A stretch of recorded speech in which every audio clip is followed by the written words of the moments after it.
हरिः ॐ श्रीगुरुभ्यो नमः। त्रिजगन्मोहननीलकान्तितनूद्दीपिंप ప్రభాతనిరజబంధుప్రభమైన చేలముపయం రంజిల్ల నీలాలకం వ్రజ సంయుక్తముఖారవిందమతిసేవ్యం వై విజృంభింప మా విజయుంజేరెడు వన్నెలాడు మదిన వేసించునెల్లప్పుడం హయరింఖాముఖధూళిధుసర పరిన్యస్తాలకోపేతమై రయజాతశ్రమతోయ బిందుయుతమై రంజిల్లు నెమ్మోముతో జయముం పర్ధునకిచ్చు వెట్కనని నా శస్త్రాహతిం చలనొచ్చియు పోరించు మహానుభావు మదిలో చింతింతునశ్రాంతమున్ నరుమటల్ విని నవ్వుతో ఉభయ సేనా మధ్యమశ్చోణిలో పరులిక్షింపరథంబు నిల్పి పరభూపాలావళించూపుచున్ పరభూపాయవులెల్ల చూపులన శుంభత్కేళి వంచించు ఈ పరమేశుండు వెలుంగుచుండెడును హృత్పద్మాసనాసీనుడై కుప్పించి ఎగసిన కుండలంబుల కాంతి గగన భాగం బెల్ల కట్వి కొనగా ఉరికిన ఓర్వక ఉదరంబులోనున్న జగములం వ్రేగున జగతి కదల చక్రంబు చేపట్టి చనుదెంచురయమున పైనున్న పచ్చని పటముజార నమ్మితి నాలావునగుబాటు సేయక మన్నింపుమని క్రీడి మరలది గోవ కరికి లంఘించు సింహంబు కరణి మెరసి నేడు భీష్ముని జంపుదు నిన్నుగాతు విడువమర్జునయనుచు మద్విశిఖ వృష్టి తెరలికను చనుదెంచు దేవుండు దిక్కు నాకు ఒక సూర్యుండు సమస్త జీవులకు తానొక్కొక్కడై తోచుపోలిక యదేవుడు సర్వకాలము మహాలీలం నిజోత్పన్న జన్యక దంబంబుల హృత్సరోరుహములన్ నానా విధానూన రూపకుడై ఒప్పుచుండు అట్టి హరినే ప్రార్థింతు శుద్ధుండనై. హరి ఓం శ్రీ గురుభ్యో నమః. ఓ విదురా, ఆ నారద మహర్షి ప్రాచీన బర్హి మహారాజుకి పురంజనుడు చేసినటువంటి వేట, ఆ వేటలో నిర్దాక్షిణ్యంగా సమస్తమైనటువంటి అవసరం ఉన్నా లేకపోయినా సరే జంతువుల్ని, మృగాల్ని, పశువుల్ని చంపడం చేశాడయ్యా. అలా చేసి అలసిపోయాడు. అలసిపోయిన తర్వాత వెంటనే వేట చాలించి ఇంటికి వచ్చి స్నానాది పానాదులు చేసిన తరువాత అప్పుడు ఒళ్ళంతా కూడా మంచి గంధాలతోనూ వీటిలతోనూ ముస్తాబు చేసేసుకుని అవయవాలన్నిటికీ కూడా చక్కనైనటువంటి ఆభరణాలు ధరించిన తరువాత అప్పుడు అతని మనసు మహిష్యాం ఆదధే, అప్పుడు భార్య మీదకి మనసు మళ్ళింది అనేటువంటి విషయాన్ని చెప్పాను. అంటే ఏమిటన్నమాట, ఏం జరుగుతుంది అంటే ఇక్కడ పట్టమహిషి అనేటువంటిది బుద్ధి, మానవుడి యొక్క బుద్ధి. ఈ బుద్ధి చంచలంగా ఉండడానికి అవకాశం ఉంటుంది. అంటే చిత్తములో వ్యసనాలతో కూడుకున్నటువంటివి కానీ, మోహాలతో కూడుకున్నటువంటివి కానీ, తప్పించుకోలేనటువంటి భావాల చేత చిత్తము వైబ్రేట్ అయిపోతూ ఉన్నప్పుడు బుద్ధి యొక్క ఆ లక్షణం తగ్గించబడుతూ ఉంటుంది. అంటే the బుద్ధిస్ action reduces and the చిత్తం యొక్క ఉద్ధృతి ఎక్కువగా ఉంటూ ఉంటుంది. కాబట్టి అప్పుడు బుద్ధి ఎప్పుడు కూడా మంచి పనులే చేయాలని ఉంటుంది, వ్యసనాలు చేయకూడదు, మంచి పనులు చేసుకుంటూ ఉండాలి అని చెప్పి బుద్ధి వివేకం చెప్తున్నా, చిత్తంలో ఉండేటువంటి పూర్వం యొక్క అనుభవాలు, పూర్వం చేసినటువంటి రుచుల యొక్క అనుభూతులు, లేకపోతే మళ్ళీ మళ్ళీ కావాలి అనేటువంటి కోరికలు, ఇవన్నీ కూడా చిత్తం ప్రేరేపించినప్పుడు బుద్ధిని పక్కన పెట్టి ఆయన విహాయ జాయా బుద్ధిని వదిలి వేటకెళ్ళి వచ్చాడు. ఆ తర్వాత ఎంతసేపు వేటాడతాడు, అయిపోయిన తర్వాత ఇంటికి వచ్చేటప్పటికి అప్పుడు భార్య మీదకి బుద్ధి మళ్ళిన తరువాత ఏం చేశాడు అనేటువంటి విషయాన్ని చెప్తూ తర్వాత శ్లోకంలో తప్తో హృష్ట సుతృప్తశ్చ కందర్పాకృష్టమానస నా వ్యచష్ట వరారోహాం గృహిణీం గృహమేధినీం.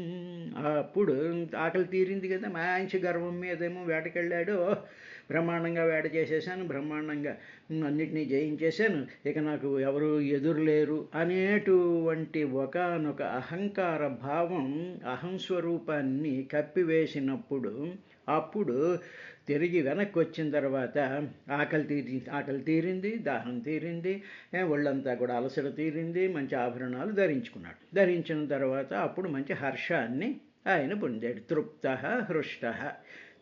తృప్తి చెందాడు, తర్వాత హర్షాన్ని కూడా పొందాడు, అంటే ఆనందాన్ని పొందాడు. తృప్తి వచ్చినంత మాత్రంలో ఆనందం, హర్షము, హృష్ట అంటే హర్షం పొందడం. ఆ హర్షం రావాలని ఏం లేదు, నాకు తృప్తిగానే ఉంది. ఉదాహరణకి నాకు బోల్డంత డబ్బు ఉంది అనుకోండి, లేకపోతే బోల్డెని సంపదలు ఉన్నాయనుకోండి, నాకు తృప్తిగానే పర్వాలేదు నాకు అన్నా ఉంటుంది. కానీ ఆనందం అనేటువంటిది దేని మీద ఆధారపడి ఉంటుంది అంటే, ఇంకా రావలసినటువంటి వస్తుజాలాలు రావాలన్నో, ఇంకా ఏదేదో మనసులో ఉండేటువంటి అనేక రకాలైనటువంటి కామనల వల్ల సంతోషం రాకపోవచ్చు. కానీ పురంజనుడికి తృప్త హృష్ట, హర్షాన్ని కూడా పొందాడు. పొందిన తర్వాత సుతృప్త, దానితో ఎప్పుడైతే తృప్తి కలుగుతుందో, ఎప్పుడైతే హర్షం కలుగుతుందో, అప్పుడు ఒక రకమైనటువంటి గర్వం ఒకటి కలుగుతూ ఉంటుంది లోపల. అందుకనే చూడండి, బాగా డబ్బు ఉన్నటువంటి వాళ్ళు కానీ, బాగా మేము చాలా హ్యాపీగా ఉన్నాం అనేటువంటి వాళ్ళకి అంతర్లీనంగా వాళ్ళకి వినయం ఉండదు, వివేకం ఉండదు, ఒక సంస్కారం ఉండదు, ఏమీ లేకుండా ఒక రకమైనటువంటి అహంకారం, మీకు గర్వం ఒకటి కనిపిస్తూ ఉంటుంది. అటువంటి గర్వం మానవులలో, అంటే సమస్తమైనటువంటి ప్రాణులలో, మానవులలో తృప్తి ఉన్నా, సంతోషం ఉన్నా, ఏ కొరత లేకపోయినా ఒక రకమైనటువంటి గర్వభావం ఒకటి మనసులో ఉంటుంది. అందువల్ల సుతృప్త చాటం ఉంది. అది కూడా కలిగినటువంటి పురంజనుడు అప్పుడు ఇంకేం చేయాలి, ఇటు చూశాడు, ఇంకా భార్యతో రమించాలి అనేటువంటి ఒకనొక కోరిక బయలుదేరింది. కందర్ప ఆకృష్టమానస. అప్పుడు మన్మధుడి చేత అతని మనసు ఆకర్షింపబడి అని వెంటనే అప్పుడు ఇంటిని, ఎప్పుడైతే ఆ మన్మథ భావం మనసులో, మానవుడి యొక్క శరీరంలో ఆ హార్మోనల్ యొక్క ప్రకోపం వల్ల వెంటనే కామభావనలు ఉత్పత్తి అయినప్పుడు, అప్పుడు తన భార్య కోసం ఆయన వెతికేటప్పటికి ఆ భార్య ఎక్కడా కనిపించలేదు. నా వ్యచష్ట అంటే కనిపించలేదు. ఎవరు? వరారోహం గృహిణీం గృహమేధినీం. అదనమాట వరారోహం, చాలా అందమైనటువంటి గృహమేధిని, గృహాన్ని చక్కదిద్దేటువంటిది మామూలుగా యజమానురాలు కాబట్టి గృహమేధిని, గృహిణీం భార్య. అంటే ఏమిటన్నమాట, గృహమేధినీం గృహిణీం అని చెప్పి రెండు పదాలు వాడాడు. అంటే గృహమేధినీం అంటే ఏమిటి, ఇంట్లో ఉండేటువంటి యజమానురాలు, గృహస్థుదాశ్రమ ధర్మంలో ఉండేటువంటి గృహస్థు భార్య ఇంటిని చక్కదిద్దుతూ ఉంటుంది. ఇంట్లో కావలసినటువంటి సౌకర్యాలని, ఇంట్లో కావలసినటువంటి పనుల్ని, ఇంటికి కావలసినటువంటి వ్యవహారాలు అన్నిటినీ చూస్తూ ఉండి ఆ బాగోగులు చూసేటువంటి ఒకనొక గృహస్థాశ్రమ ధర్మాన్ని పాటించేటువంటి ఆ స్త్రీని గృహమేధిని అంటారు. తర్వాత గృహిణీం అంటే భార్య. ఇప్పుడు ఆ రెండు పనులు అటువంటి భార్య నా వ్యచష్ట. ఆయనకి పురంజనుడికి అడు కనిపించలేదు, తయారైపోయాడు, కామభావనలేమో ప్రకోపించిపోతున్నాయి, కనిపించిపోయాడు. అప్పుడు ఏం చేశాడంటే, అంతఃపుర స్త్రీయో పృచ్ఛద్విమన ఇవ వేదిషతి అపి వహ కుశలం రామాస్యేశ్వరీణాం యథాపుర నా తథైతర్హి రోచంతే గృహేషు గృహసంపద అని. ఓ బర్హిషత్ మహారాజా, ఈ భార్య కనపడిపోయేటప్పటికీ పురంజన్స్కి మనసంతా కూడా తలడిల్లిపోయింది.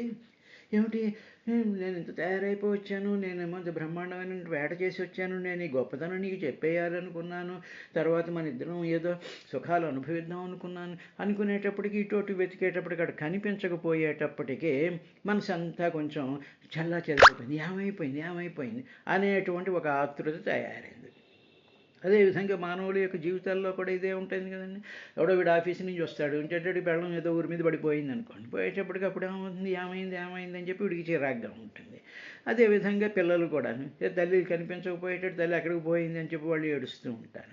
అందువల్ల ఈ విధమైనటువంటి మానసిక అవస్థలు మానవులలోకి ప్రవేశపెట్టబడతాయి అనేటువంటి విషయాన్ని పురంజనోపాఖ్యానం ద్వారా మనకి ఏది చెప్తుంటే, భార్య కనిపించకపోతే మనసు ఎందుకు చెడిపోవాలండి అంటే ఏమిటన్నమాట, ఒక బంధం ఒకటి ఏర్పడుతూ ఉంటుంది. కర్మబంధములు అంటూ ఉంటారు, ఫలాసక్తులు అంటూ ఉంటారు. ఈ ఆసక్తిపూర్ణమైనటువంటి వేటిలతో ఏర్పడుతూ ఉంటాయంటే ఎదురుగా ఉండేటువంటి వస్తుజాలాలతోనూ, ఎదురుగా ఉండేటువంటి వస్తువులతోనూ, ఎదురుగా ఉండేటువంటి రకరకాలైనటువంటి విధానాలతో మనిషి యొక్క మనసు లింక్ అయి ఉంటుంది. ఆ లింక్ ఎప్పుడు బాధ కలిగిస్తుందంటే ఆ అనుకున్నది అక్కడ కనిపించకపోయేటప్పటికీ మన ఇవ వేదిషిత, అప్పుడు విమనాహ మనసు చెడిపోయినట్టు అయిపోయింది. విమనాహ చెడిన మనస్సు కలిగినటువంటి వాడు అయిపోయి ఏం చేశాడు అంటే వెంటనే అక్కడ అంతఃపురం కదా, అంతఃపురంలో స్త్రీలు ఉంటారు కదా, అక్కడ అంతఃపుర పరిచారకులని వాళ్ళందరినీ పిలిచి, ఏమర్రా మీరు మీ అమ్మగారు కులాసాగానే ఉన్నారా, నేను వేటకు వెళ్లే ముందు బ్రహ్మాండంగా అన్నీ ఇల్లంతా తుడిచారు, శుభ్రంగా పెట్టారు, దండలు వేశారు, అలంకరణ చేశారు. నేను వేటకి వెళ్లే ముందు అంతా ఇల్లంతా చాలా భలేగా ఉండేది, ఇంట్లో ఏమో అన్నీ కూడా వెలుగుతూ ఉండేవి, దీపాలు ఉండేవి, అన్నీ శుభ్రంగా ఉండేవి, ఇవన్నీ ఉండేవి. కానీ నేను వేట నుంచి తిరిగి ఇక్కడికి వచ్చేటప్పటికి ఇప్పుడు అలా ఏం కనిపించడం లేదేమిటి, కొంచెం డల్గా ఉందేమిటి, ఏదో కొంచెం కళ పోయినట్టుందేమిటి అని చెప్పి ఆయన అడుగుతూ ఏమన్నాడంటే, వహ పురాయధ అపి కుశలం, మీకు క్షేమంగానే ఉన్నా, మీరు మీ యజమానురాలు కూడా క్షేమంగానే ఉన్నారా, తర్వాత గృహేషు గృహ సంపద తథా నా రోచంతే, పూర్వం ఉన్నట్టుగా శోభ కనిపించటం లేదు అన్నాడు. ఇల్లు అలాగే ఉంటుంది, కానీ ఏమిటంటే వీడి మనసు ఎప్పుడైతే విమనాహ మనసు చెడిపోతుందో అప్పుడు మనసులో ఒక విధమైనటువంటి ఆందోళన కానీ, ఒక విధమైన చింత కానీ, ఒక విధమైన నిరాశ కానీ ఇటు ఉండేటప్పటికీ ఇల్లు ఎంత శుభ్రంగా ఉన్నా, ఎంత ఇదిగా ఉన్నా, మామూలుగా ఉన్నా సరే ఆ మానసిక అవస్థ అనేటువంటి కళ్ళజోడులో నుంచి మనం చూసినప్పుడు ఆ శోభ కానీ, ఆ అందం కానీ, ఆ ఇది కానీ మానవుడికి కనిపించదు అనేటువంటి విషయం దేని మీద ఆధారపడి ఉంటుంది అంటే మనస్సు యొక్క స్థితి మీద ఆధారపడి ఉంటుంది. ఇది ఒకటి. సరే, ఈయన చెప్పకుండా వేటకి వెళ్ళిపోయాడు కాబట్టి కొంచెం ఆ భార్య పురంజని బాధపడి ఉండి ఏమీ సర్ది ఉండకపోవచ్చు, అది కూడా జరుగుతూ ఉంటుంది. ఈ విధంగా ఉండేటువంటి సందర్భంలో అప్పుడు ఇంకా ఆయన ఏమన్నాడంటే, యది నా స్యాద్గృహే మాతా పత్ని వా పతిదేవత వ్యంగే రథ ఇవ ప్రాజ్ఞ కో నామాసీత దీనవత్, ఇంట్లో అని పరిచారకులతో మాట్లాడుతున్నాడయ్యా ప్రాచీన బర్హి. ఏమన్నాడంటే, ఇంట్లో తల్లి కానీ భర్తయే దైవంగా తరించేటువంటి భార్య కానీ లేదనుకోండి, అప్పుడు ఆ ఇల్లు ఎలా ఉంటుందంటే విరిగిన అవయవాలు కలిగినటువంటి రథంలా ఉంటుంది. అంటే ఏమిటి, రథంలో ఇప్పుడు ఏదో రథం ఉందనుకోండి, రథంలో ఏదో కాడి విరిగిపోయిందో, లేకపోతే జెండా కోయి మీద జెండా పడిపోయిందో, లేకపోతే ఒక ధ్వజం ఊడిపోయిందో, లేకపోతే చక్రం ఏదో డల్ అయిందో, ఏదో రకరకాలైనటువంటి ఆ రథానికి ఉండేటువంటి పార్ట్స్ ఏవైనా విరిగిపోయినట్టు రథం ఎలా అయితే ఉంటుందో అలాగా ఈ ఇల్లు ఇప్పుడు కనిపిస్తోంది. తల్లి కానీ ఇంట్లో ఎవరు లేకపోతే అన్నాడు, తల్లి కానీ భర్తయే దైవముగా కల భార్య కానీ అంటే ఏమిటనమాట, భర్తయే దైవము అని భావించి భర్తకి గౌరవించాలి, భర్త మాట వినాలి, భర్తతోనే నా జీవితం ముడిపడి ఉంది అనేటువంటి ఒక శ్రద్ధ, ఒక గృహస్థాశ్రమ ధర్మాన్ని పాటించేటువంటి భార్య కానీ లేకపోయినట్లయితే, అంటే ఆ కనిపించాల్సినటువంటి టైంలో కనిపించకపోయినట్లయితే ఆ ఇల్లు విరిగినటువంటి వ్యంగే రథ ఇవ, అంగే, వ్యంగే అంటే అంటే విరిగినటువంటి అంగే అవయవాలు అనమాట. అంటే అందులో ఉండాల్సిన పార్ట్స్ అన్నీ కూడా పోయినట్టు ఉండేటువంటి రథ ఇవ, రథంలాగా కనిపిస్తూ ఉంటుంది. అలా కనిపించేటువంటి ఆ ఇంటిలో ప్రాజ్ఞ, వివేకం కలిగినటువంటి వ్యక్తి ఆ ఇంటిలో దీపం దీనుడు వలె ఉండును. అంటే ఏమిటి కనిపించలేదు, అమ్మ కనిపించలేదు, భార్య కనిపించలేదు అనగానే ఏమైపోతుంది, వాడికి ఒక రకమైనటువంటి దీనత్వం వచ్చేస్తుంది అని ప్రపంచంలో ఉండేటువంటి ఒక అద్భుతమైనటువంటి ఒక లౌకికమైనటువంటి సత్యాన్ని నారద మహర్షి ప్రాచీన బర్హి మహారాజు చెప్తున్నాడు. అంటే ఉదాహరణకి స్కూల్ నుంచి పిల్లలు వచ్చారనుకోండి, ఏదో అలసిపోయి వస్తారు, ఏదో ఆటలు ఆడుకుని వస్తారు. రాగానే వాళ్ళు చూసేటువంటిది అక్కడ తండ్రినో, అక్కడ పుస్తకాన్నో, అక్కడ టీవీనో కదా అమ్మ అంటూ వాళ్ళ లోపలికి వచ్చేస్తాడు.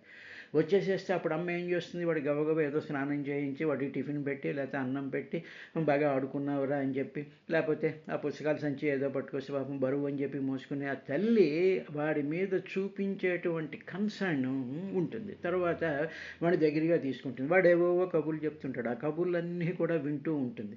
వింటూ ఉండేటప్పటికీ ఆ పిల్లవాడికి ఒక రకమైనటువంటి ధైర్యం, ఒక రకమైనటువంటి నాతనం, ఒక రకమైనటువంటి రక్షణ భావం ఆ పిల్లలు కలుగుతూ ఉంటుంది. కాబట్టి అందుకుని భాగవతంలో ఆ తల్లి యొక్క ఉత్కృష్టమైనటువంటి స్థానాన్ని చెప్తూ, ఇంటిలో కానీ తల్లి లేకపోయినట్టయితే ఆ ఇల్లు విరిగినటువంటి రథంలా ఉంటుంది. ఇంకా రథం అంటే చెలించేటువంటిది, నడిచేటువంటిది అని కదా అర్థం. అంటే ఏమిటి, ఆ గృహం ఇంకా నడవదు. తల్లి లేకపోయేటప్పటికి పాపం ఆ పిల్లలు ఎంతైతే బాధపడుతుంటారో అలా ఉంటుంది.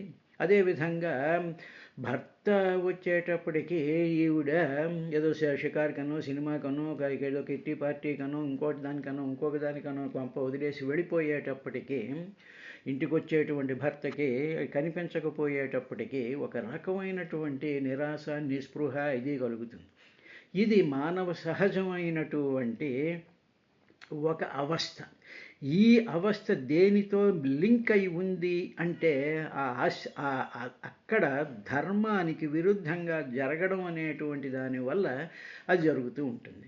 ఇది అర్థం చేసుకోకుండా మాకు స్వాతంత్రం లేదా, మేము వెళ్ళకూడదా, మేము ఆ పని చేయకూడదా, ఈ పని ఎప్పుడైనా చేయొచ్చు, కానీ నిరంతరం అలా పనులు చేస్తూ ఉండేటువంటిది సరైనటువంటి పద్ధతి కాదు స్మా అని చెప్పిన తర్వాత అటువంటి వ్యక్తి ఏమైపోతాడు అంటే ఆసీత దీనవత్, ఆసీత్ ఉంటాట. ఎలా ఉంటాడు, దీనవత్, దీనుళ్ళ ఉంటాట. వాడు ఎంత గొప్పవాడైనా, వీరుడైనా, శాస్త్రవేత్త అయినా, ఎంత ప్రజ్ఞావంతుడైనా సరే అటు తల్లి కానీ ఇటు భార్య కానీ ఇంట్లో లేకపోయినట్లయితే వాడికి ఒక రకమైనటువంటి దీనత్వం ఆవహిస్తుంది అని చెప్పి నారద మహర్షి చెప్పినటువంటి మానవ సహజమైనటువంటి ఒకానొక అవస్థని గురించి ఆయన ప్రాచీన బర్హి మహారాజు ద్వారా చెప్పిస్తూ మనకి పురంజనుడు లోపల ఉండేటువంటి జీవుడి యొక్క భావాన్ని ఆయన చెప్పాడు. ఇది అయిన తర్వాత క్వ వర్తతే సా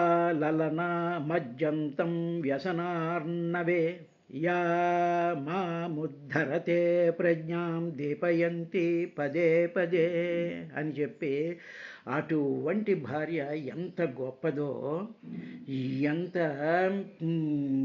బలాన్నిచ్చేటువంటి శక్తి స్వరూపము అనేటువంటి విషయాన్ని కూడా ఆయన చెప్తున్నాడు. ఆయన ఏమన్నాడంటే ఆ లలన సుందరుందే, ఆ భార్య ఉందే, క్వ ఎక్కడ వర్తతే ఉంది, ఎక్కడుంది నా భార్య అని చెప్పి, నా భార్య ఎటువంటిది అనుకున్నారు, నేను ఎప్పుడైనా సరే కష్టాల్లో కానీ, చింతల్లో కానీ, డల్గా కానీ, నిరాశగా కానీ ఉండేటువంటి సందర్భంలో వాటితో నేను మునిగిపోతున్నప్పుడు సందర్భంలో నాకు ఏదో చింత వచ్చింది, ఏదో గొడవ వచ్చింది, ఏదో డిప్రెషన్ లాగా వచ్చింది, లేకపోతే ఏదో ఆఫీస్లో గొడవలు అయ్యాయి, ఏదో మనసు చికాగ్గా ఉంది.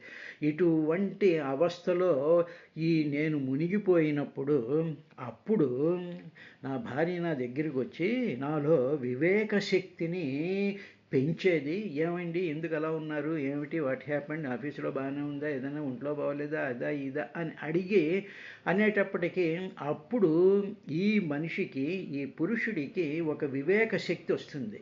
ఆహా, నన్ను గ్రహించి నాకు ఈ విధమైనటువంటి ఆదరణ చూపిస్తూ ఉండేటువంటి ప్రకృతి తత్వస్వరూపమైనటువంటి భార్య ఏం చేస్తుందంటేట వివేక శక్తిని ప్రదీపింపజేస్తుందిట.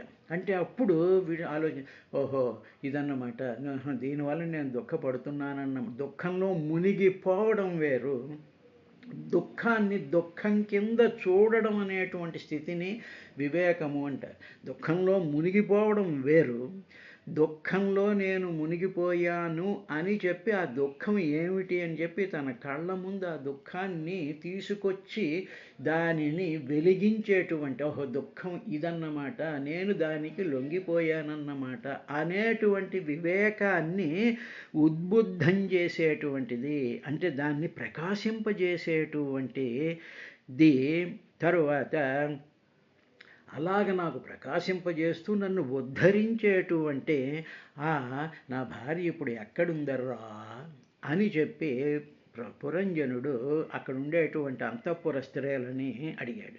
అంటే ఇక్కడ ఏం చెప్తోంది అంటే, భాగవతం ఏం చెప్తోంది, ధర్మం ఏం చెప్తోంది అంటే, స్త్రీ యొక్క మహత్తరమైనటువంటి ప్రజ్ఞా విశేషాన్ని చెప్తోంది. అంటే భర్త ఎప్పుడైనా సరే దీనావస్థలో కానీ కష్టావస్థలో కానీ మరొక అవస్థల్లో ఉన్నప్పుడు దగ్గరుండి నీకేం పర్వాలేదు, నేను ఉన్నా, నీకేమిటి అనేటువంటి ఒక ధైర్యాన్ని ఇస్తూ మనను ఆలోచించుకునేటట్టు చేయగలిగి మనని ఉద్ధరించగలిగినటువంటి విషయం. అందుకనే దీపయంతి ఉద్ధరతే అని 2 మాటలు అక్కడ వాడారు. ఒకటి దీపయంతి అంటే దీపం వెలిగింది అనుకోండి, మనకి వస్తువులు కనిపిస్తూ ఉంటాయి. ఒక చీకటి గదిలో దీపం వెలిగితే దీపం వేయగానే వెలుగులు కనిపిస్తూ ఉంటాయి. ఈ స్త్రీ ఎటువంటిదిట, భార్య ఎటువంటిదిట, దీపయంతి మనలో ఉండేటువంటి ఆ చింతనో, ఆ దుఃఖాన్నో, లేకపోతే ఆ సంతోషాన్నో, మరొక దాన్నో వెలిగిస్తుందిట. వెలిగించింది అంటే మనకేమిటో, ఓహో ఇది దుఃఖం ఇదన్నమాట, ఇదేమో సంతోషం అన్నమాట, ఇది చింత అన్నమాట అని చెప్పి మనం ఆ చింతని చింత కింద, దుఃఖాన్ని దుఃఖం కింద వెలిగించి వాటిని చూపించి ఇవి ఇలా ఉంటాయి అని చెప్పి ఉద్ధరిస్తుంది. దాని నుంచి మనకి పైకి తీస్తుంది. ధరతే దాని నుంచి పైకి తీసేటువంటి చేస్తుందిట. ఆ శక్తి అక్కడుంది, ఈ పురంజనుడిలోనే ఉంది. కాబట్టి మాం ప్రజ్ఞాం పదే పదే, మాం నన్ను ప్రజ్ఞాం ఆ వివేక శక్తిని పదే పదే అడుగునా కూడా దీపయంతి ఉద్ధరతే ఉద్ధరిస్తూ ఉంటుంది. అటువంటి క్వవర్తతే సాలలనా, అటువంటి నా భార్య అంటే ఇదంతా ఏమిటన్నమాట, బుద్ధి అని అర్థం. ఇక్కడ నిజమైనటువంటి సమాజంలో